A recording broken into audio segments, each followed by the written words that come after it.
Hey y'all, check out episode 38 featuring my friend Donice Morace. He is coming right up on the Boston Chris Show. Check it out. It's time to jam. It's time to mingle. It's time to see what everyone's drinking. It's time to jam. It's time to mingle. It's time to see what everyone's drinking. Until we all lose connection.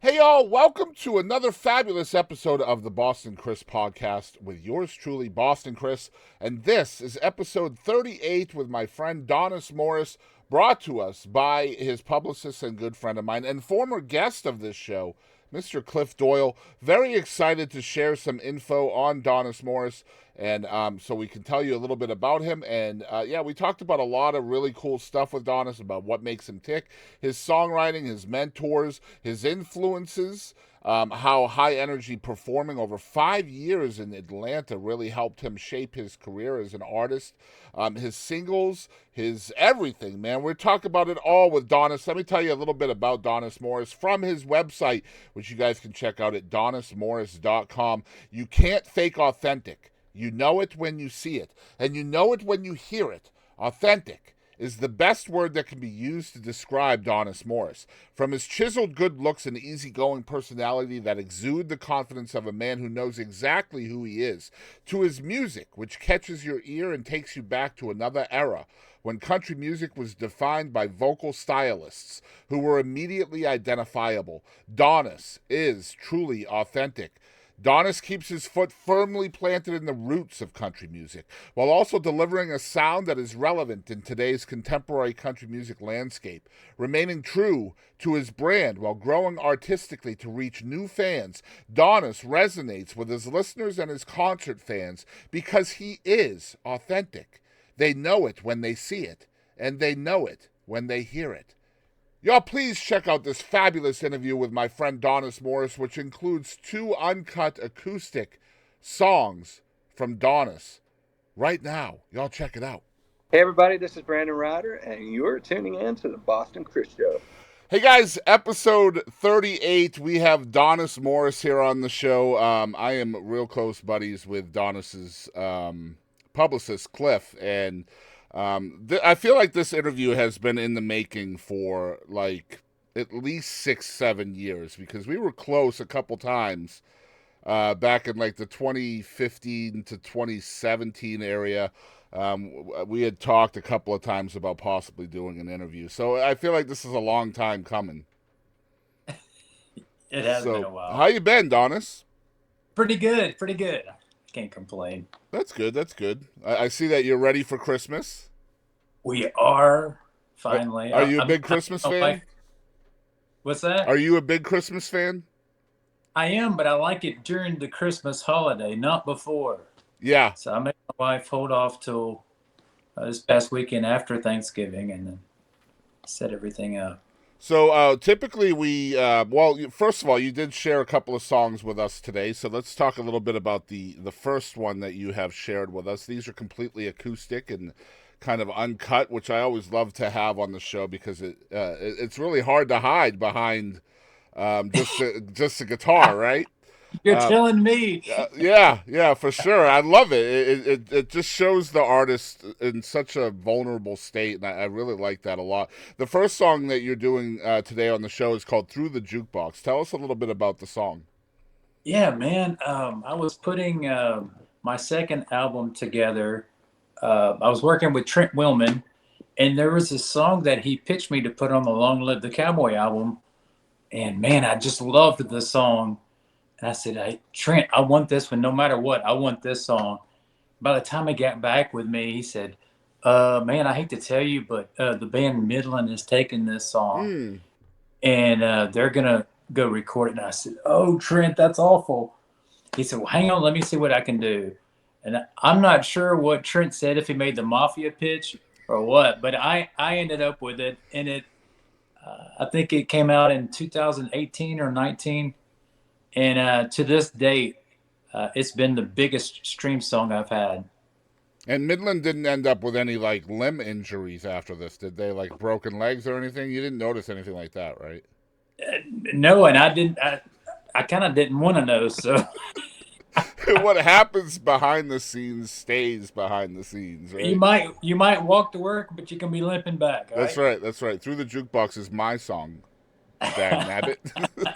But we're excited to show this version, completely uncut and acoustic, from Donice Morace. This is Through the Jukebox. Y'all check it out.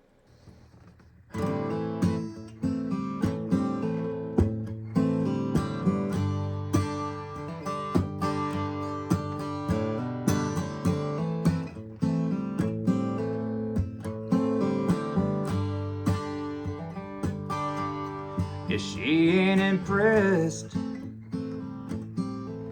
with the worn out lines.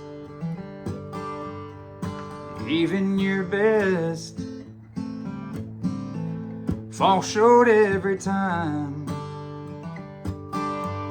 No, there ain't a drink that you can buy.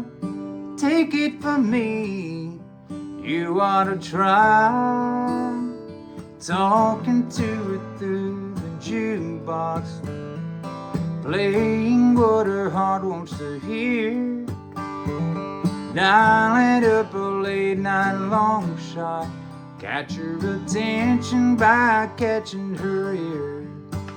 When that needle drops down and the vinyl spins around, the only chance you've got is talking to it through the jukebox. Amarillo by morning, tequila sunrise. I fall to pieces and gentle on my mind.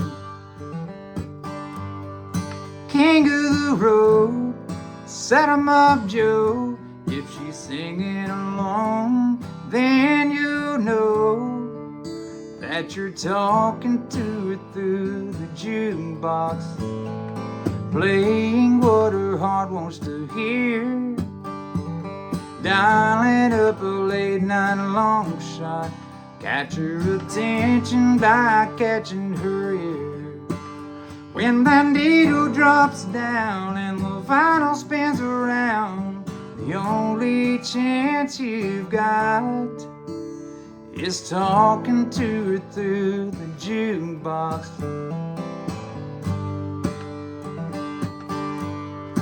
Under the neon, backed up to the wall. Yeah, man, I've played 'em all. Talking to it through the jukebox, playing what her heart wants to hear.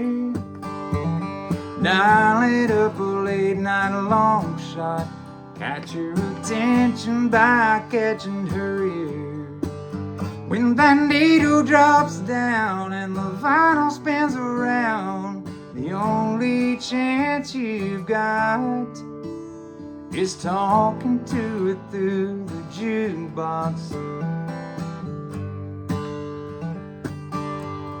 Yeah, I'm talking to it through the jukebox. Yeah, I'm always talking to it through the jukebox.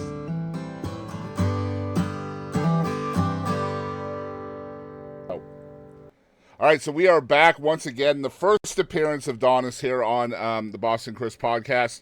And we always kind of break the ice a little bit. It's part of the theme song that we have to ask you what you are drinking. And I see you have your cup there. So what are you drinking and what are your favorite drinks? Oh, I've got a little what I call rust water. Okay. It's Woodford Reserve and Diet Coke. Interesting. Okay. Yeah. Is that your favorite as well right now? Yeah, I'd have to say it's my favorite. Very cool. Very cool. Yeah, it's just part of the theme song. We'll find out what they're drinking. That's it. Yeah. So I figured we'll ask everybody, see what everybody says. It's funny, we had Brandon Ryder on the show, and he was talking about how his his drink sponsorships have evolved over time from heavy liquor to beer to now he's sponsored by water, which I Yeah. thought was hilarious. Isn't that funny? Yeah. You would think it'd be the opposite. Yeah. So you're originally from is it pronounced Vidor or is it Vidor area? Vidor. Vidor. And that's just outside of Beaumont, which, of And I'm course, about 12 miles from Beaumont. okay, yeah, like southeast. Well, it's east of Beaumont, but it's southeast, extreme southeast Texas. Yes, it is. So, what was it like growing up in your family? Like, not just musically, but just overall. Man, I'm so fortunate. I had mom and dad that were so supportive. They've been together all my life. Just really had great role models, and got me started in music when I was really young. So I'm just grateful, blessed to be in part of this family. So, yeah, that's a big blessing for your folks to stay together. I was very blessed the same way, so I know how that is. And Yeah, it's very rare these days. absolutely, yeah, it really is. Takes a lot of sacrifice for real. Yeah. You know what Oh, I mean? yeah. And you don't realize that until you're an adult, like how much your folks sacrifice, not just for each other, but for you as well, It's true. Yeah. So you get your first guitar at 6. So I've seen this story in other interviews and on your biography. And so I'm not going to ask you about that story, but I want to know, as a 6-year-old, is this something you kind of wanted already, or just everything started with the appearance of the guitar? No, my dad had a guitar. He played, and he kept a guitar under his bed. And he taught me a couple of chords on it. So my dad was an engineer for the railroad. So he was gone for, a couple of days at a time. So I guess he got tired of me sneaking into his room and stealing his guitar. But yeah, Santa ended up bringing me one for Christmas. So the curiosity was already there. Oh yeah, it was already there. He had taught me a couple chords, and at the time I had a Woody Woodpecker record player, so I had a handful of records, and I would just listen to them and try to figure out what they were playing. A Woody Woodpecker record player. Let's go. Yeah, so I had a Gene Watson 45. I had an Elvis album. Wow. And Don Williams. There you go. Wow, that's a trifecta. Yeah. So are those your influences right away, or like where are you shining as a 6-year-old with music? With a 6-year-old, I'm all over the place. Of course, my dad was a country music fan, so anytime I'm in the vehicle with him, it's on a country radio station. So hence the Gene Watson, Don Williams, and my mom was more into pop and rock, and so I heard a little bit of everything. So what are some lessons that you've learned from individually your mom and your dad? Stay humble. Yeah. I think they're both humble, and I think it serves them well. And they were great role models, because there's a lot of times that you can maybe get a little too big for your britches, and absolutely. I think it's a bad look. It's a hard business to stay humble in too. It is, especially with any kind of success. Really, it can go to your head very quickly because there's so much struggle involved in the business too. So when you do hit on the right note, so to speak, man, it can really, it can send you the wrong way on the pendulum, so to speak. So that is a really good lesson to learn. How does those influences blend together? You said your mom was more pop and rock, your dad was more into country, and do you feel now as an accomplished adult musician artist that all of those influences from both sides kind of blend together into your own sound now? You know what I'd have to say they do. I grew up in the 80s. Mm-hmm. I'm older, so I grew up in the 80s, and so of course I had dad's big country influence. But when you're when you're preteen or teen growing up, pop radio in the 80s was huge. So you're gonna hear it, and you're gonna be influenced by it in some form or fashion. Yeah. But yeah, I'm sure there's to this day there's Def Leppard songs that I could completely turn into a country song. That'd be great. Oh, you and me both. Yeah. So we grew up in the same era and with a lot of the same kind of influences too, which is really cool to get to talk Yeah. to you about some of this stuff. 90s country obviously had a big effect on you and myself as well. I Oh, was for sure. hugely inspired and influenced by people like Daryl Dodd and Ricky Lynn Gregg and Clint Black and Garth. That era. That man, there was just so much cool music coming out at that time. I tell people every time, I believe it was probably the best decade of country music. It was probably the most had the biggest bang. I would say would be the 90s. Yeah, I think there was less of a gap between genders at that point too, right? Like there was so You many amazing female artists, and they Yeah. weren't held back quite as much as they had been in the past. I think the 90s was really revolutionary for female country artists. You're right Just with about that. Reba and Winona and Shania Twain and just so many different folks. Susie Boggess, Catherine Oh, Mattea. Yeah. absolutely. Yes. Patty Loveless. I mean, we could Oh, go on and oh, on and on. Patty Pam Loveless. Tillis. Golly, there's so many. But you're in the Beaumont area.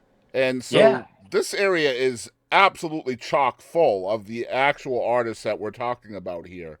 So as a young artist, just get your guitar at 6. When is it that you finally realize that you are literally in a hotbed for country music? Um, about the time Mark Chestnut got his record deal. He's from here. He was Yeah. playing in a little club in town called Cutters, and he hadn't gone on the road yet, but we knew he was about to go on the road. But they had brought Tracy Byrd in to take his place at Cutters and to try to groom him. So there for a while, they were both there. Um, I knew Clay. He's from my hometown as well, Clay Walker. But my dad would bring me to Cutters, and they would let me in as long as he was with me. And it was like going to school for me. So I sit there and watch, and I knew that Chestnut had gotten a record deal, and they were working on one for Tracy. So it didn't seem like such a pipe dream as it may to someone else that wasn't around it, because they made it seem attainable, Mm-hmm. So I think that had a huge influence on me. It didn't seem out of reach. Right. Yeah, it just makes things seem more attainable when you see people that grew up the same way you did on the same streets you did, and they're Yeah. just blowing up all over the place, not just nationally, but globally. We're talking about three, just giants in the Texas country field, just going big all over the place. And again, it was Mark Chestnut, Clay Walker, Tracy Byrd. Those are the big three, but there was a lot of other artists coming from the Southeast Texas scene at the time. And I hear that sound a lot in what you do as Yeah. well, especially like with WD-40. That song Oh yeah. is definitely stapled in that Southeast Texas sound for sure. I talked to a friend of mine last night on my live broadcast who's a songwriter, and I told him we would be talking today, you and I. And that's the Yeah. first thing he said. WD-40 and Duct Tape. I love that song. I was like, Oh, yeah. who was it? Chris Edwards. Oh, okay. Yeah, Okay. he's from the Nacogdoches area. Yeah. So you didn't stay in Texas the whole time. You did have a 5-year stretch in Atlanta, Georgia, I did. which is also another very, very happening scene for music of all genres. How did that kind of change your trajectory musically, heading over there for a while? Well, I was hired by a club to be a part of the house band there at Cowboys Dance Hall in Kennesaw, Georgia, just outside of Atlanta. And so we played 5 nights a week, which is kind of unheard of these days. But yeah, we played 5 nights a week. But every Friday, we would have a national act come in, and we would open for them. So that was that was again like going to school, because I would do my show and then come right back out and watch their show and watch how they do, maybe see what worked, what didn't work, what I might could incorporate into my show and stuff like that. So I had something every week, and better way to learn, Yeah, there's a lot of trial by fire there, isn't there? Right, like you Oh get to yeah, oh do and yeah. try things in a real interactive environment. Um, as a live performer, that has to be instrumental to you. Over, I mean, you did this what 5 years? You said Yeah, five so a years. 5 year residency where you're essentially live every weekday night, and then you get to hang out with some of the biggest stars on Friday as well. Get to see how they're doing things, and are you a Hmm. sponge during those times and kind of Oh taking my notes gosh. on those people? Oh yes, yes. I really was. I was taking notes. I learned a lot about on stage and off stage, if you know what I mean. Yeah, So absolutely. yeah, so I think it was huge for me. So, did you have any bad experiences? Because a lot of times your heroes kids don't fall; they fall short sometimes. You don't have to name names if you don't want to, but was there any bad?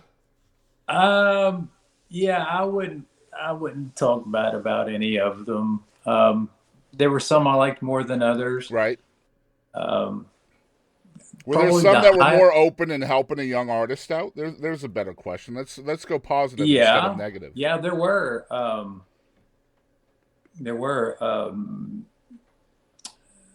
Richie McDonald from Lone Star. We just hit it off and hung out together. Aaron Tippin, he was so cool. He was wanting me to go work out with him the next morning. I'm like, fool, I'm not working out with you. That's very I smart. have no business working out in a gym with you. Yep. No, none at all.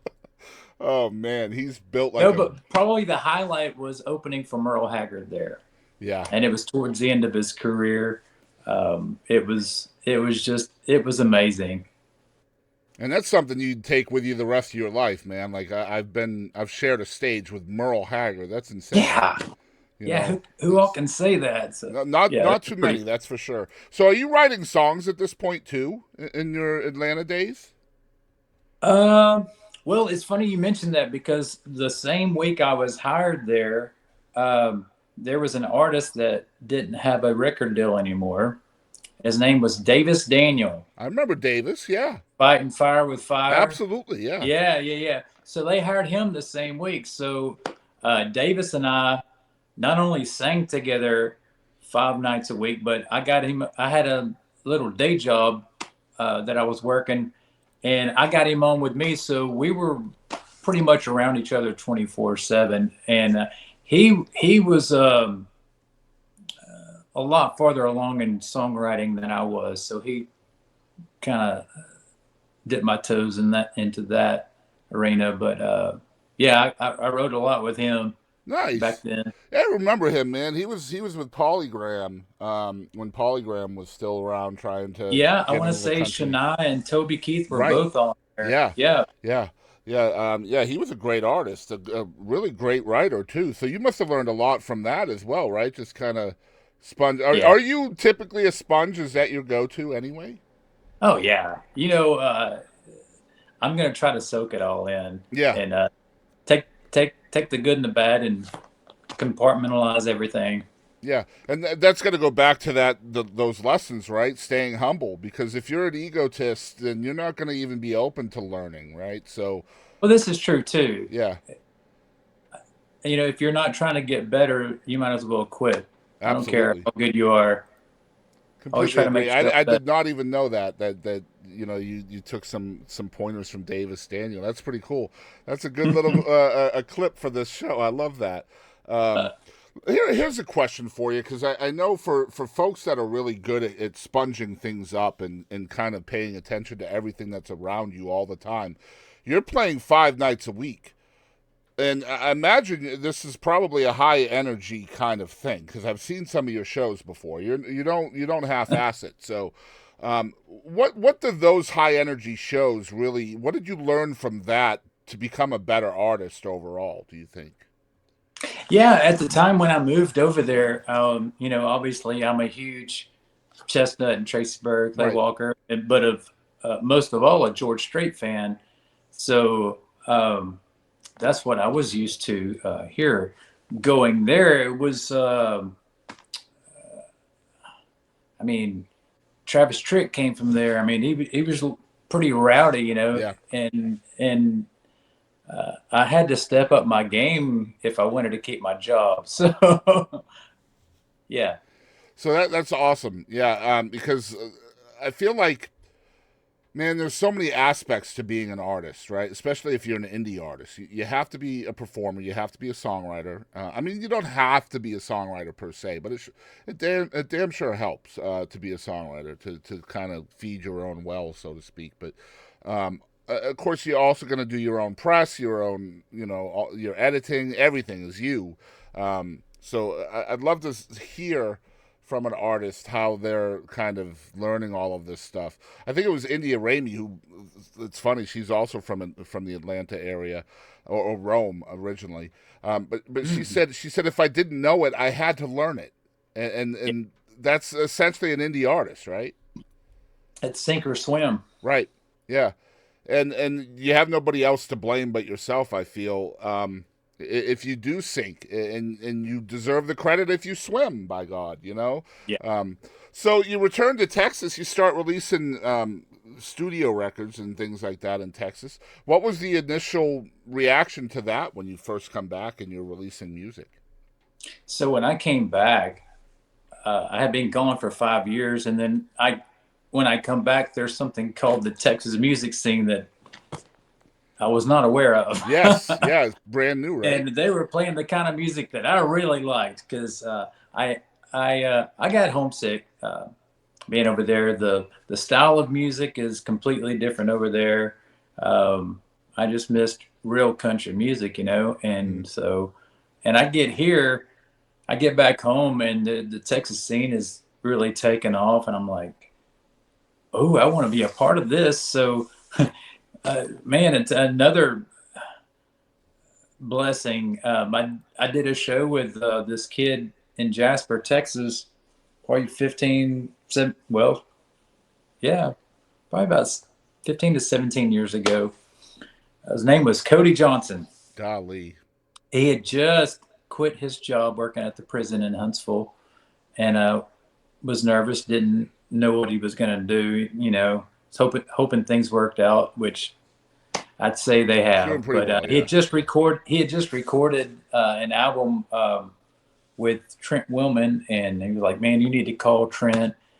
He's in Nashville, but he's a Texas boy. He's gonna know what you're looking for." So yeah, I have to say I'm standing on the shoulders of Cody and Trent both, because it opened up a lot of doors that would probably have never opened for me to begin with. Yeah, I definitely want to talk about Trent here in a little while. But you're playing, just rewind just a little bit. I wanted to ask you a question about, playing 5 nights a week for 5 years. Then you come back to Texas. Is there any burnout from you at that point, just from playing so much all the time? Like, and now you're writing. I assume you're writing now at this point as well. So do you take kind of a hiatus from performing and focus more on the songwriting? Man, I didn't. I got with the band and we played probably 4 nights a week. Golly. Right off the bat. So you just really love it then, huh? And I was thinking at the time that I took it, I was thinking, well, I'm going to do this, maybe for 6 months or so, and then I'll find something. Look, it was another 4 or 5 years before I got out of that bed, but wow, it was just, I didn't have to do anything but show up and play. They did all the booking. I didn't have to do anything. So it was very easy but hard at the same time to step away from. It's a lot of playing live, man. It's like I It said, was. must be a lot of passion for I performing. definitely paid my dues. Yeah, for sure. But I wasn't going to grow there, unless I stepped out on my own. Of course, So, yeah, yeah, and that makes sense from an artistic standpoint. And I definitely want to talk to Donice more about his songwriting and a really interesting classification of the genre that he calls himself. I'm really excited to pick his brain about that. But I want to share this message with y'all from Grammy-nominated engineer and producer Pappy Middleton over there at Palmyra Studios. He has a hell of a deal for y'all. Y'all check it out. I'm putting it together right now, and I'd love to get it out that any student, I don't care how old you are or what, if your heart lies within this kind of domain of the sound, playing, any of that, I'm gonna start taking one day out of every couple of weeks and invite students in for a very small charge, and I will tell you whatever you want. Any question you got, I'll try to answer it. Well, I will certainly put that out there. I'll make this a little ad for you, and we can share it. Because they'll have full access to the studio, everything. I can tell them everything about how all of this started from analog into the digital world, and you'll be able to have hands-on, and I'll show you why analog sounds better than digital. Amazing. Yeah, I'll definitely cut this out. I'll make a little ad out of it, and we can share it everywhere. That's awesome. Absolutely. Because I'd love to do it. That's my legacy, is to leave with. It's the pass it down, right? Yeah. I mean, all right. So we are back with Donice Morace, the one and only, and we're picking his brain about what makes him tick. Really excited about where we're headed with this. We're going to talk about his creativity, but let's talk about neo-traditional country. Obviously, we in the business know what that means, but yeah. I want you to try to describe that to somebody who may not know what that means. What is neo-traditional country music? Well, I consider it 90s country with a fresh take on it is what I call it, because it's traditional, it's honky tonk, haddock, whatever you want to call it, but it's funny because that's what they called it in the 90s. They called it neo-traditional country music. Yeah. Yeah. So but yeah, it's not a new term. It's been around for a really long time. But I look at the Texas scene, and you are the one that's brought this back to the forefront. There are other artists in Texas that are neo-traditional as well, but I feel like you are kind of the spearhead of that. Why do you think that neo-traditional country is such an important genre, especially within today's country music landscape? Man, because I think there's a demand for it. You don't really hear it on mainstream country anymore. Mm-hmm. You don't. There's kids growing up, I see all the time, that don't know what a steel guitar is, much less a fiddle. And it just breaks my heart. They think it's a keyboard over there. Like, I meant your keyboard player over there. Just look at you like you got 14 heads. Like, what? What's a mandolin? I feel sorry for them, but it's not their fault. It's what they've done with country music, and just the instrumentation is definitely very dumbed down nowadays. Yeah, on the production side of things. Replace steel guitar and fiddle with a clap track basically, in a drum loop. Yeah, you didn't want to say it. I said it. I'll throw it out there. Yeah, the drum loop's gotta go, man. Like, I'm with you. Yeah, like, let's get rid of it. Look, country music has always been something that can be performed live, the same way that it's performed in a studio, and that doesn't happen from the mainstream side of things anymore. And so, I feel like you don't really get the feel of things at a live concert anymore. Just from a mainstream perspective. In Texas, it's a whole different animal, obviously.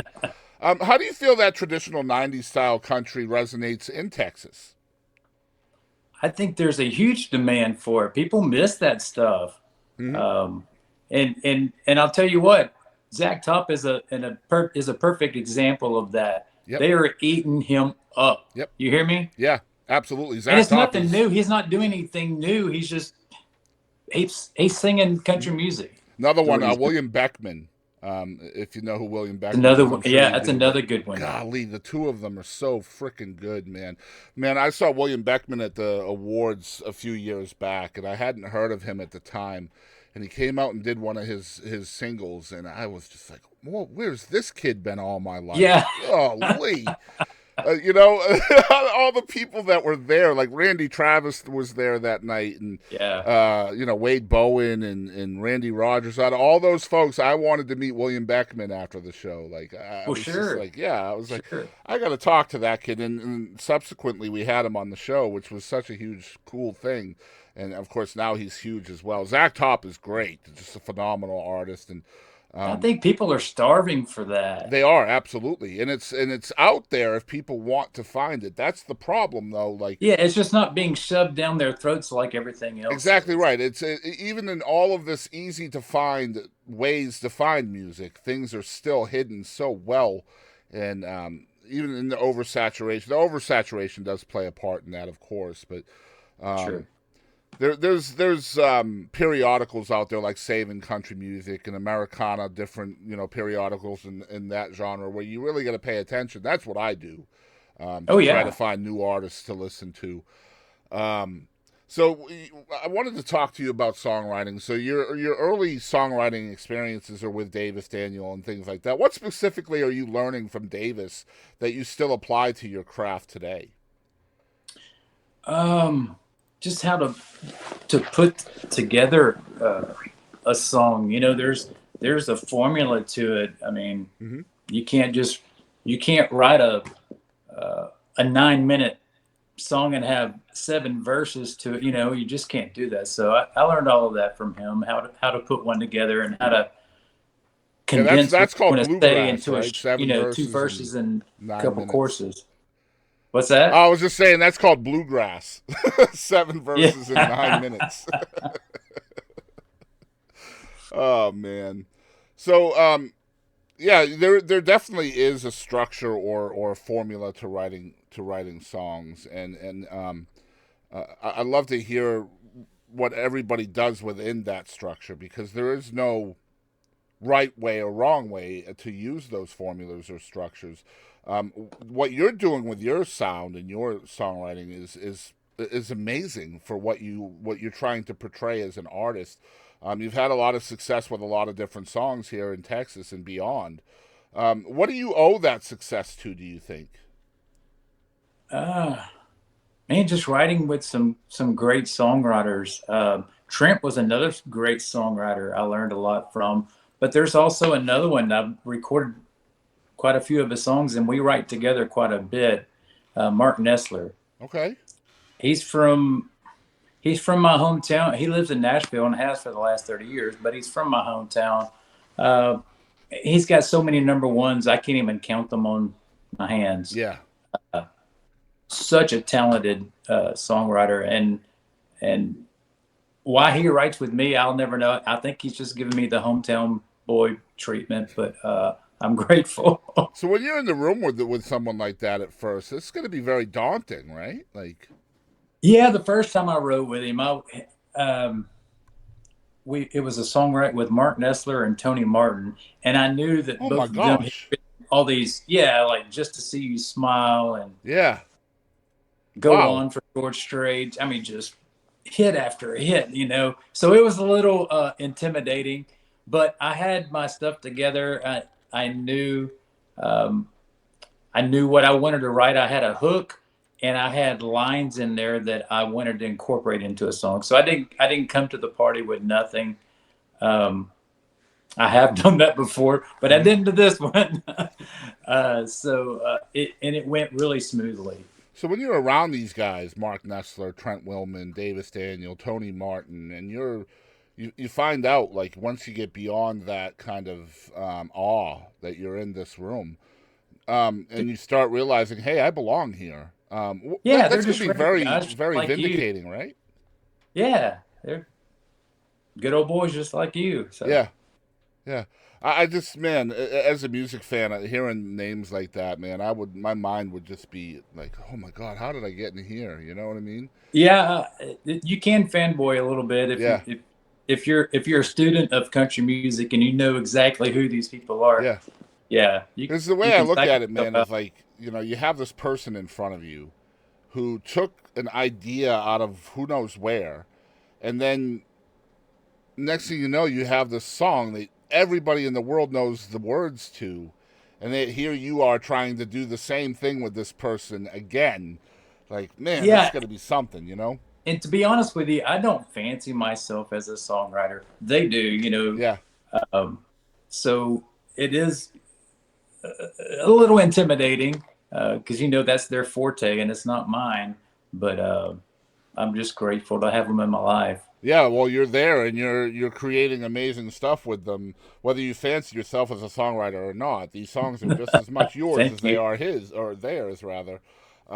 Man, that's great stuff. Do you solo write it all as well, or is it typically co-writing for you? No, I co-write everything. I don't have I don't know what you call it. Not patience, but maybe the drive and the Is to do it by motivation myself. the word? If I do it by myself, it's going to end up sounding like whatever the last thing I heard that morning. Yeah.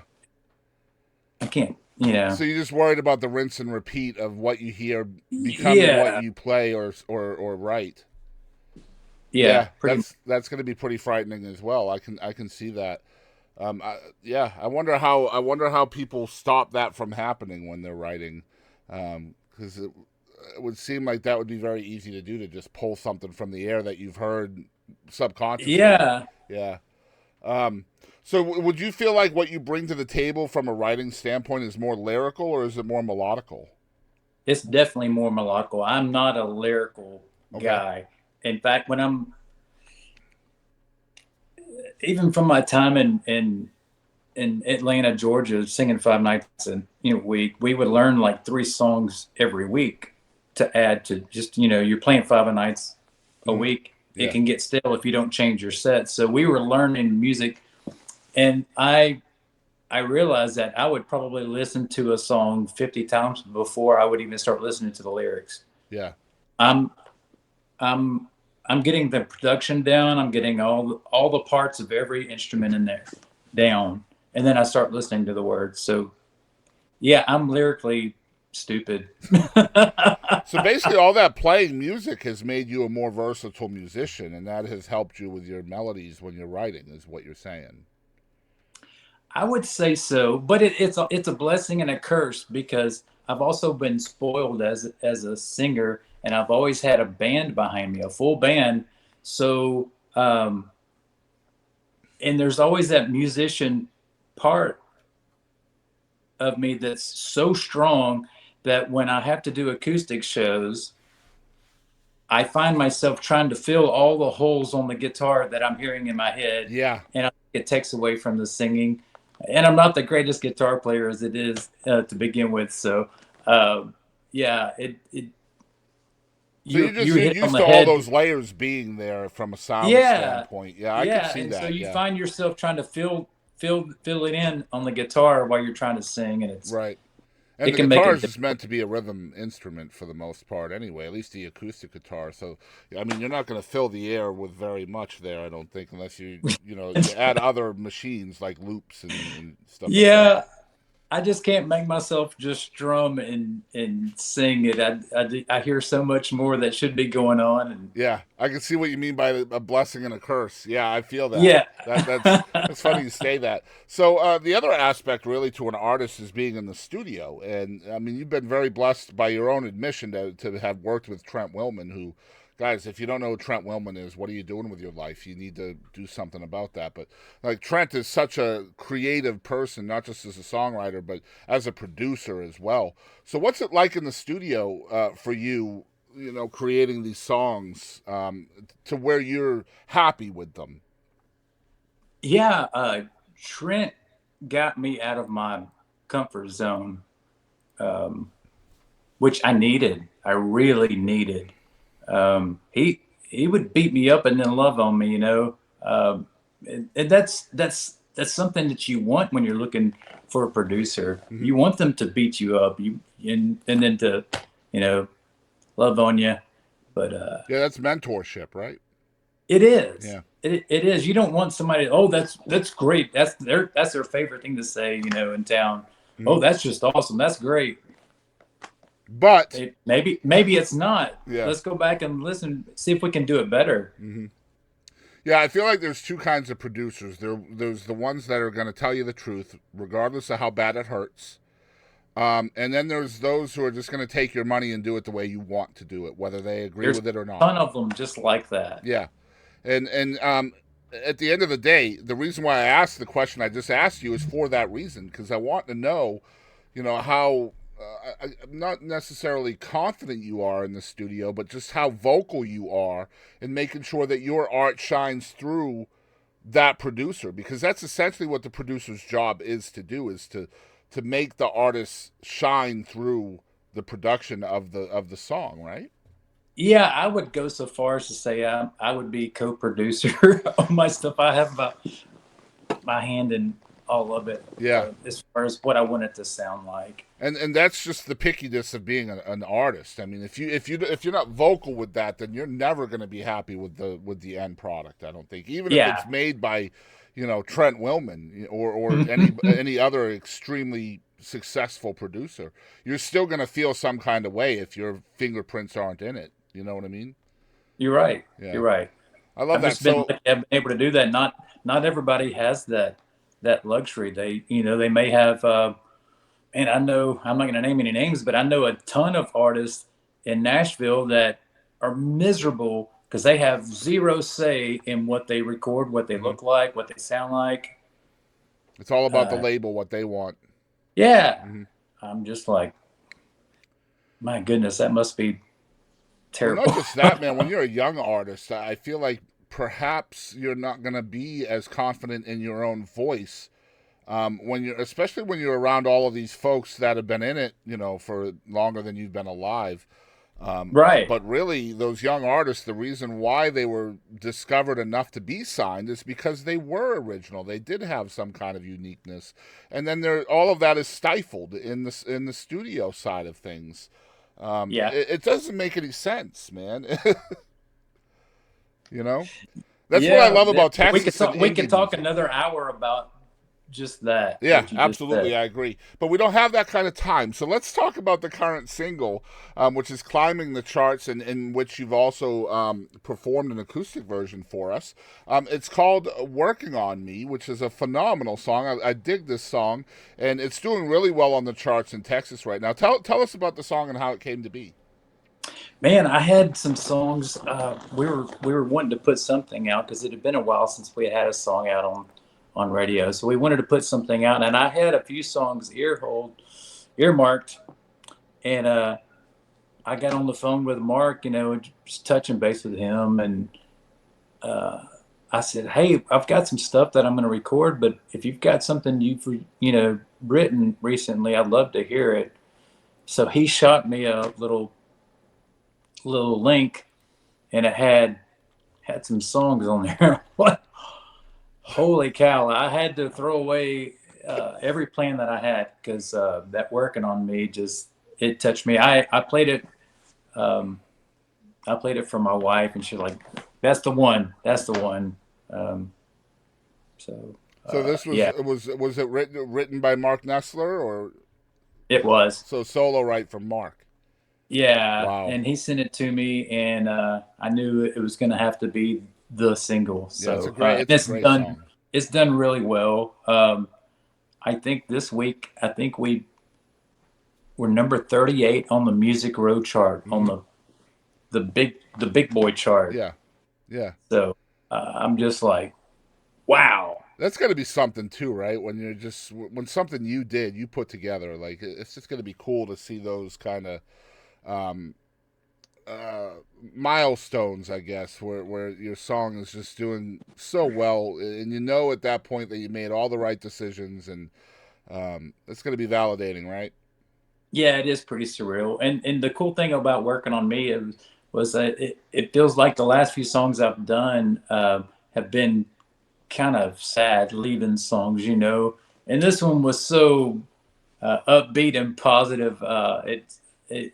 it just kind of I think it was needed. It's a great time of the year for that kind of song too, because You're right. this You're time of right. year when it starts getting darker earlier, and then everybody, there's just depression sets in, and the holidays are hard for people too, and yeah, it's a great time of year for it. Guys, we're really excited to show this uncut acoustic version from Donice Morace. It's Working on Me. Make sure you guys are calling your local radio stations, even if you live in Panama, and request this song. Get it out there. It's Working on Me. Y'all check it out.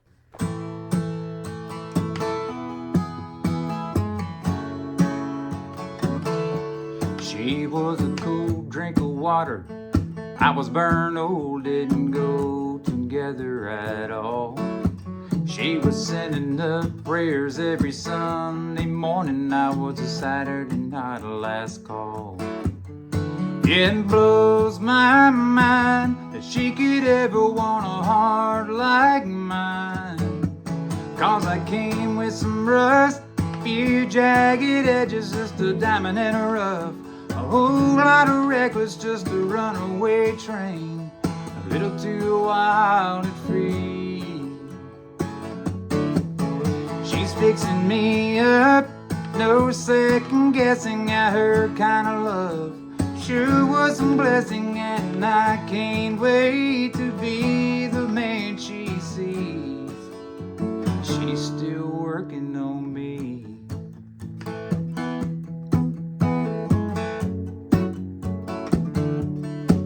Yeah, I'm hard to handle, that girl's tough. She don't ever let go. Takes a hell of a halo to one above mine, till it shines like gold. 'Cause I came with some rust, a few jagged edges, just a diamond in a rough. A whole lot of reckless, just a runaway train. A little too wild and free. She's fixing me up, no second guessing at her kind of love. Sure was some blessing, and I can't wait to be the man she sees. Yeah, she's still working on me.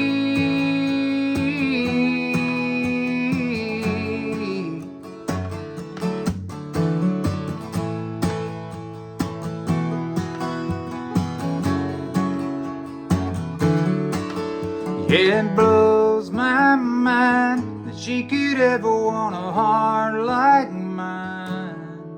'Cause I came with some rust, a few jagged edges, just a diamond in a rough. A whole lot of reckless, just a runaway train. A little too wild and free. She's fixing me up, no second guessing at her kind of love. Sure was a blessing, and I can't wait to be the man she sees. Yeah, she's still working on me.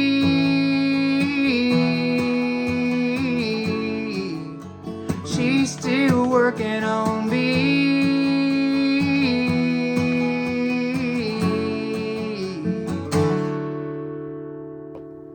All right, so we are back. We got a couple of minutes left with Donice, and so I'm going to ask him the hardest question of the interview.